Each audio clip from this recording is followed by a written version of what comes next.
ইলিশ মাছের মাথা দিয়ে কচুর শাক রান্না করে নিলাম। আগের ভিডিওতে তো দেখেছেন ইলিশ ভাপা তৈরি করেছিলাম। ইলিশ মাছের মাথাগুলো থেকে গেছিল, তাই কচুর শাক দিয়ে ইলিশ মাছের মাথা রান্না করে নিলাম।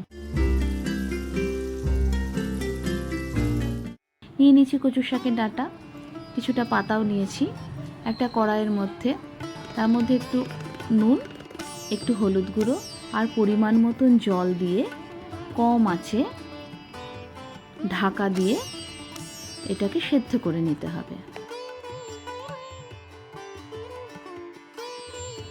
ঢাকনা খুলে দেখছি খুব ভালোভাবে সেদ্ধ হয়ে গেছে, জলটাও আছে। এবার এই জলটাকে ছেঁকে নিতে হবে একটা ছাঁকনির মধ্যে। একটা কড়াইয়ের মধ্যে সর্ষের তেল নিয়ে নিয়েছি। এবার ইলিশ মাছের মাথাগুলো ভালো করে ভেজে নেব। ভাজা মাথাগুলো আলাদা করে রেখে দিলাম। ওই তেলেই শুকনো লঙ্কা আর একটু কালো জিরে ফোড়ন দিয়ে নিলাম। সেদ্ধ করে রাখা কচুর ডাঁটাগুলো তেলের মধ্যে দিয়ে খুব ভালোভাবে নেড়ে চেড়ে নিতে হবে।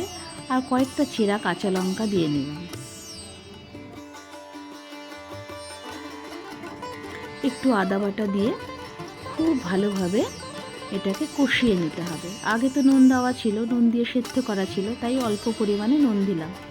ভেজে রাখা মাথাগুলো দিয়ে ভালোভাবে নেড়ে চেড়ে নিতে হবে।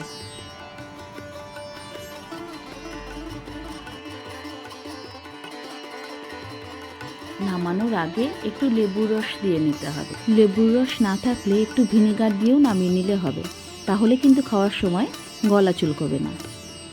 ভিডিওটি ভালো লাগলে একটা লাইক করে দেবেন। Thanks for watching.